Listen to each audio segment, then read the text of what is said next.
कालू कौवा अपने घोंसले में आराम कर रहा था।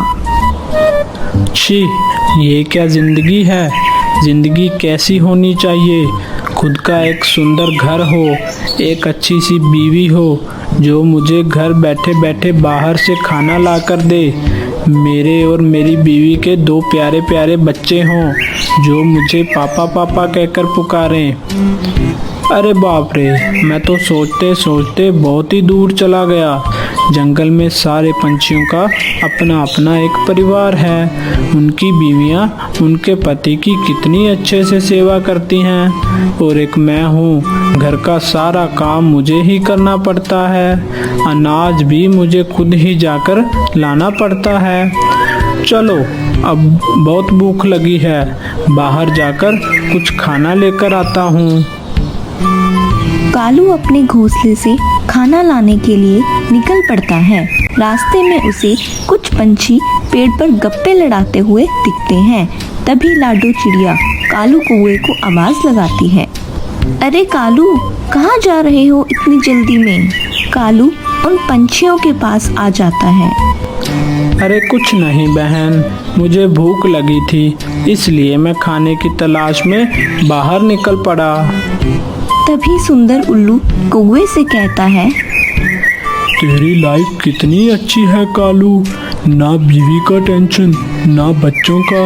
तू जो जी में आए वो कर सकता है।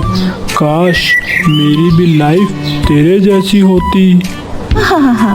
अरे ओ बंटी के पापा, कुछ तो शर्म करो। हमारी शादी को इतने साल हो गए हैं और अब आपको ये ख्याल आ रहा है। शादी करने के टाइम तो बहुत उछल रहे थे। घर चलो, अब मैं आपको दिखाती हूँ। कालू, मैं चलता हूँ। अगर जिंदा रहा तो फिर मिलेंगे। देख मेरा ये हाल। अच्छा हुआ तूने शादी नहीं की। उल्लू की ये बात सुन के सारे पंछी जोर जोर से हंसने लगते हैं। किसने कहा मैं शादी नहीं करना चाहता? मुझे भी लगता है मैं घर पे आराम करूं और मेरा सारा काम मेरी बीवी करे। मेरा भी एक सुंदर परिवार हो, लेकिन क्या करूं, कोई पिता मुझे अपनी बेटी क्यों देगा? मैं तो दिन भर पड़ा रहता हूं। अरे कालू, मेरे मायके में एक बहुत अमीर और एक सुंदर दिखने वाली गौरी कौवी रहती है। उसके माता पिता बहुत अमीर हैं। अगर तू कहे तो मैं उनसे तुम्हारे लिए बात कर सकती हूँ। शादी तो मैं करना चाहता हूँ लाडो बहन, लेकिन जैसे तुमने कहा वो लड़की तो बहुत अमीर घर की है, तो क्या वो मुझसे शादी करने के लिए मान जाएगी?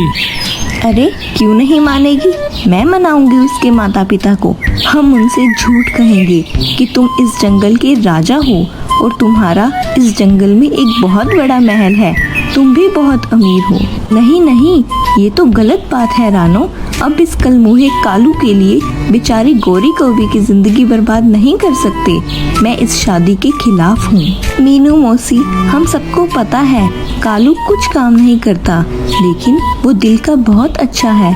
आप क्यों उस बेचारे की खुशी पर पानी फेर रही हो? मैं जानती हूँ कालू गौरी कौवी को शादी के बाद बहुत खुश रखेगा। मुझे तो ये ठीक नहीं लग रहा। मैं चलती हूँ, मुझसे ये सब कुछ देखा नहीं जाता। कालू भैया, आप नाराज मत हो। आप मीनू मौसी की बातों पर ध्यान भी मत दो। कल मैं और रानो जाकर गौरी कौवी के माता पिता से तुम्हारी शादी के बारे में बात करेंगे। शुक्रिया लाडो बहन, मैं वादा करता हूँ गौरी को मैं बहुत ही खुश रखूँगा। दूसरे दिन सुबह लाडो और रानू गौरी कौवी के जंगल में आ जाते हैं। वो दोनों गौरी की माता पिता के घर आ जाते हैं। अरे गौरी की माँ, दरवाजा खोलो, मैं हूँ रानो। गौरी कौवी की माँ अंदर से दरवाजा खोल देती है। अरे रानो, तुम कैसी हो? और ये चिड़िया बहन कौन है तुम्हारे साथ? मैंने तो इन्हें इस जंगल में पहली बार देखा है। जी, मेरा नाम लाडो है। मैं और रानो एक दूसरे के पड़ोसी हैं। अच्छा, तो ऐसी बात है। कहो रानो, आज मायके कैसे आना हुआ? सब कुशल मंगल तो है ना? जी सब कुशल मंगल है। मैं तो आपकी बेटी गौरी के लिए रिश्ता लेकर आई हूँ। जैसे ही गौरी ने रानो और लाडो को अपनी माँ से शादी के बारे में बात करते हुए सुना, वो तो शर्म के मारे किचन में चली गई। अरे रानो, तुम तो बहुत अच्छी खबर लाई हो। बताओ कहाँ से लाई हो ये रिश्ता? लड़का क्या करता है? अजी क्या बताऊँ आपको लड़के के बारे में। मैं जिस जंगल में रहती हूँ वो उस जंगल का राजा है। जंगल में उसके बहुत सारे बड़े बड़े घर हैं। अरे वाह रानो, तुम तो बहुत अच्छा रिश्ता लाई हो। मुझे तुम पर पूरा भरोसा है। अगर तुम कह रही हो तो लड़का अच्छा ही होगा। मुझे ये रिश्ता मंजूर है। बताओ कब निकालना है शादी का मुहूर्त?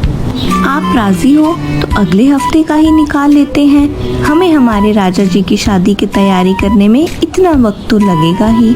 ठीक है, जैसे आप कहें लाडो बहन। चलिए गौरी की माँ, अब हम चलते हैं, हमें बहुत काम है। रानो और लाडो अपने जंगल में वापस लौट आते हैं। एक हफ्ता गुजर जाता है और कालू कौवे की शादी का दिन आ जाता है। जंगल के सारे पंछी कालू कौवे को लेकर गौरी के जंगल की तरफ निकल पड़ते हैं। कालू कौवा और गौरी की शादी बहुत ही धूमधाम से हो जाती है। कालू कौवा बहुत ही ज्यादा खुश था शादी के बाद। कालू अपनी पत्नी को अपने घर ले आता है। अरे ये क्या, ये कैसा घर है? ना छत है ना खिड़की, कितना बेकार घर है ये तो। अरे मेरी फूटी किस्मत, मेरी जिंदगी तो बर्बाद होगी। अब मैं कैसे रहूंगी इस घर में? अरे भगवान, तुम रो क्यों रही हो? ये तो हमारा फार्म हाउस है। मैंने हम दोनों के लिए नया घर बनवाया है। उसका अभी थोड़ा काम बाकी है, तब तक हम इसी फार्म हाउस में रहेंगे। अच्छा जी, तो ये बात है। ठीक है अजी, मुझे माफ़ कीजिएगा। मैं बिना कुछ सोचे समझे ही आप पर चिल्लाना शुरू कर दिया। कोई बात नहीं गौरी, अब एक काम करो, मुझे बहुत भूख लगी है। जल्दी से हम दोनों के लिए खाना बनाओ। अच्छा ठीक है जी, मैं खाना बनाती हूँ मेरे प्यारे पतिदेव। कालू कौवा घोंसले के बाहर आराम से तारे देख रहा था। हाँ, इसे कहते हैं आराम की जिंदगी। खाना खाकर दोनों सो जाते हैं। कुछ दिन ऐसे ही गुजर जाते हैं। कालू घर में ही पड़ा हुआ था। बेचारी गौरी घर का सारा काम कर रही थी और बाहर से खाना भी ला रही थी। एक दिन मीनू मौसी ने गौरी को बाजार से सब्जी लाते हुए देख लिया। अरे क्या तुम वही लड़की हो जिसकी शादी उस कलमुहे कालू से हुई? हाँ माँ जी, मैं वही हूँ। आप मेरे पति को ऐसा क्यों कह रही हो? अरे ओ पागल लड़की, क्या तुम्हारे माँ बाप भी तुम्हारी तरह कम अकल के हैं क्या? उन्होंने तेरी शादी उस कौवे से करवा दी। आप होती कौन हो मेरे माता पिता के बारे में ऐसे अनाप शनाप बोलने वाली? मेरा नाम मीनू मौसी है। तुम्हारे साथ बहुत बड़ा धोखा हुआ है लड़की, जो तुझे पता भी नहीं है। उस मूर्ख लाडो और रानो ने मिलकर तुझे और तेरे माँ बाप को बेवकूफ़ बनाया है। आप सीधा सीधा बोलिए माँ जी, आप क्या कहना चाहती हो? अरे लड़की, जिस कालू कौवे से तुमने शादी की है वो कोई इस जंगल का राजा नहीं है। वो तो एक कामचोर और घर में दिन भर पड़ा रहने वाला आलसी कौवा है। नहीं नहीं, आप झूठ बोल रही हो। उन्होंने हम दोनों के लिए एक नया घर भी बनवाया है। वहाँ का थोड़ा काम बाकी है, इसलिए हम उनके फार्म हाउस में रुके हुए हैं। अरे अरे, अब तो मुझे तुम पर दया आ रही है। अरे बेटी, तुम्हारे साथ बहुत बड़ा धोखा हुआ है। अगर तुम्हें मेरी बात झूठ लगती है तो तुम किसी से भी पूछ लो, नहीं तो एक काम करो, जाके खुद के पति को ही पूछ लो। तुम उसे उसकी माँ की कसम खाने के लिए बोलना। वो अपनी माँ से बहुत प्यार करता था। ठीक है, मैं अभी जाके उनसे पूछ लेती हूँ। गौरी बहुत गुस्से में थी। वो बाजार से सीधा निकलकर अपने घर आ जाती है। गोरी कौवे को सारी बात बता देती है। गोरी कालू कौवे से सच सच बताने के लिए कहती है, पर कालू गोरी को झूठी तसल्ली देकर समझाने की कोशिश करता है। लेकिन जब गोरी कालू को अपनी माँ की कसम खाने को कहती है, तब मजबूरन कालू को गोरी को सब सच सच बताना पड़ता है। हाय रे मेरी फूटी किस्मत, मेरी तो जिंदगी ही बर्बाद होगी। अब मैं मेरे माँ और पिताजी को क्या जवाब दूंगी? अरे ओ कालू कौवे, तूने ऐसा क्यों किया मेरे साथ? अब मैं यहाँ नहीं रह सकती। कालू कौवे ने गोरी को बहुत समझाने की कोशिश की, लेकिन गोरी ने उसकी एक ना मानी और गोरी कालू कौवे को छोड़कर अपने मायके वापस चली गई।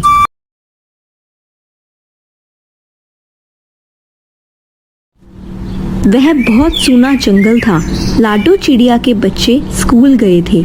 बारिश का मौसम था, इसीलिए आए दिन जंगल में कभी कभी तेज बारिश चलती थी। उस दिन भी जंगल में तेज बारिश हो रही थी। बाकी सारे बच्चे तो स्कूल से घर वापस आ चुके थे, परंतु लाडो चिड़िया के बच्चे अभी तक बारिश की वजह से स्कूल में ही रुके हुए थे।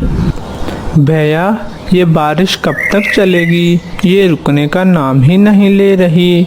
माँ घर पर हमारा इंतज़ार कर रही होगी। हाँ टीलू, हम जल्दी घर जाएंगे। बारिश रुकने तक हमें यहाँ पर ही रुकना पड़ेगा। तीनों एक साथ इतनी तेज बारिश में स्कूल के बाहर ही रुके थे। बारिश के कारण ठंड भी बढ़ चुकी थी। जब हवा का झोंका आता तो तीनों ठंड से कंपकपाने लगते। तभी मीनू टीचर क्लासरूम से बाहर आ गई। उन्होंने तीनों भाइयों को देख लिया। उनके पास में ही चिड़िया का बच्चा बंटी भी था। उसे भी अपने घर जाना था। तभी मीनू टीचर ने बंटी को एक छाता दे दिया और उसे घर जाने को कहा। तभी वह तीनों के पास आकर बोली, देख लिया तुम तीनों ने, अगर समय पर तुमने स्कूल की फीस भर दी होती तो मैं तुम्हें भी घर जाने के लिए छाता दे देती। रात होने से पहले घर जाना, वरना सुबह तक यहीं बैठे रहोगे। तीनों मायूस हो जाते हैं। मीनू टीचर अपने घर निकल जाती है।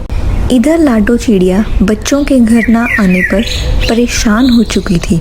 उसने अपने पति से कहा, अजी आप जरा जाकर देखिए, बच्चे अभी तक क्यों नहीं आए? बल्लू स्कूल की तरफ निकल पड़ा। वह बारिश में भीग रहा था, लेकिन फिर भी उसे अपने बच्चों के पास जाना था। थोड़ी देर बाद वह स्कूल पहुंच गया। उसने देखा बच्चे तो वहां पर नहीं है और स्कूल भी बंद हो चुका है, और उसे बच्चों की अब और भी ज़्यादा चिंता होने लगी। वह वापस अपने घर की तरफ निकल पड़ा। इधर बच्चे जैसे तैसे भी कर अपने घर पहुंच चुके थे।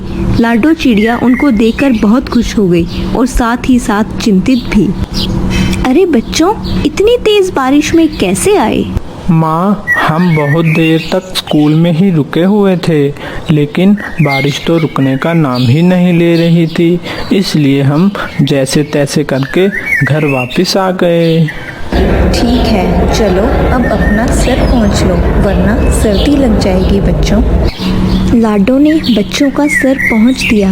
उसने पीने के लिए टमाटर का गर्मा गर्म सूप बनाया था। लाडो ने बच्चों के सामने सूप रख दिया। बच्चे सर्दी की वजह से छींक रहे थे।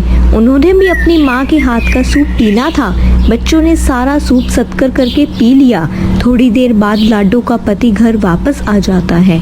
जब वो घर आए तो उसने अपने बच्चों को देखा तो उसकी जान में जान आ गई। सब मिलकर सो गए, लेकिन लाडो के पति को नींद नहीं आ रही थी। उसे अपने बच्चों की चिंता सता रही थी। सुबह हो जाती है। आज लाडो का अपने बच्चों को उठाने का मन ही नहीं कर रहा था, क्योंकि अगर आज बारिश में बच्चे भीग जाते तो वह बीमार पड़ जाते। वो ऐसा सोच ही रही थी कि तभी उसके तीनों बच्चे उठ गए। टीलू गोलू, चलो उठ जाओ, वरना स्कूल के लिए देर हो जाएगी। फिर से मीनू टीचर डांटेगी। मीनू टीचर का नाम सुनते ही दोनों उठ गए। जल्दी जल्दी से तैयार होकर तीनों अपना टिफिन लेकर स्कूल की ओर निकल। आधे रास्ते आते ही आज फिर से बारिश शुरू हो गई। तीनों मिलकर एक पेड़ की डाली पर जाकर बैठ गए। वह जरा घर से जल्दी ही निकले थे, इसीलिए अभी तक उनके दोस्त नहीं आए थे। सोनू ने सोचा कि जब तक बारिश चल रही है तब तक क्यों ना खाना खा लिया जाए। ऐसा विचार करके उसने अपना टिफिन खोल दिया और उसे खाने लगे। उसे देखकर टीलू और गोलू ने भी अपना अपना टिफिन खोल दिया। वह तीनों खाना खा ही रहे थे कि तभी वहाँ पर एक कौवा आ गया। वो उनके पास आकर बैठ गया तो उन तीनों को घूरे जा रहा था। सोनू को उस पर दया आ गई और उसने कौवे से कहा, कौवा मामा, क्या आप खाना खाओगे? हाँ बच्चे, पर हमारे पास तो सिर्फ कुछ ही चने के दाने हैं। चलेगा बच्चे, चलेगा, जो है सो है। भूख तो बहुत लगी है, क्या मैं उसमें से थोड़े चने खा लूं? हाँ कौवा मामा, खा लो। कौवा चने के दानों पर टूट पड़ा। उसे इतनी तेज भूख लगी थी कि उसने बाकी भाइयों के टिफिन बॉक्स में से भी सारे चने खा लिए। वाह बच्चों, मेरा तो मन ही खुश हो गया। मेरे पास देने के लिए कुछ भी नहीं है, लेकिन मेरे पास यह जो छतरी है उसे रख लो। मैं तुम तीनों को अलग अलग छतरी नहीं दे सकता, क्योंकि मेरे पास तो एक ही छतरी है। कोई बात नहीं कौवा मामा, हमें कुछ नहीं चाहिए। अरे नहीं नहीं, घर पर मेरे पास पहले से ही एक छाता है, तुम इसे रख लो। ऐसा कहकर कौवे ने वो छाता सोनू को पहना दिया और वहाँ से निकल गया। अरे भैया, हमें भी अपनी छतरी में ले लो। ऐसा कहकर दोनों ही सोनू के छाते के नीचे आ गए। जैसे ही दोनों छाते के नीचे आ गए, छाता अपने आप बड़ा हो गया। अरे यह छाता तो बहुत बड़ा है, इसमें हम तीनों स्कूल जा पाएंगे। वो तीनों स्कूल की तरफ निकल ही पड़े थे कि तभी उनके बाकी दोस्त वहाँ पर आ गई। वह इस बड़े से छाते को देखकर चौंक गए, क्योंकि ऐसा छाता पूरे स्कूल में किसी के पास नहीं था। छाते की वजह से वह आज भीगने से बच गए थे। सारे मिलकर स्कूल पहुँच गए। मीनू टीचर उनको देखकर हैरान हो गए। आज तीनों को बहुत मज़ा आ रहा था, क्योंकि उनके पास भी एक छाता था। वह बारिश में ना भीगे हुए घर जा सकते थे। स्कूल की छुट्टी हो गई। बारिश शुरू हुई थी। बारिश अपने ज़ोरों पर थी। सब बच्चे अपने अपने घर की तरफ निकल पड़े। सोनू ने छाता ले लिया। मीनू टीचर भी घर की तरफ निकल पड़ी, पर ये क्या, उनकी छतरी कहीं पर भी नहीं दिख रही थी। अरे ये क्या, मेरी छतरी कहाँ पर गई? मैंने यहीं पर तो रखी थी। लगता है कहीं इधर उधर गई होगी। अब मैं घर कैसे जाऊँ? कोई बात नहीं मीनू टीचर, आप हमारी छतरी में आइए, हम आपको घर छोड़ देंगे। अरे यह तो छतरी बहुत छोटी है, मैं इसमें कैसे आ पाऊंगी? हम एडजस्ट कर लेंगे टीचर। ठीक है। मीनू टीचर छतरी के नीचे आ गई। जैसे ही वो नीचे आ गई, वैसी ही छतरी बड़ी हो गई। अरे तुम्हारी छतरी तो बहुत बड़ी है। हाँ टीचर, मैंने कहा था ना कि हमारी छतरी में हम सब जा सकेंगे।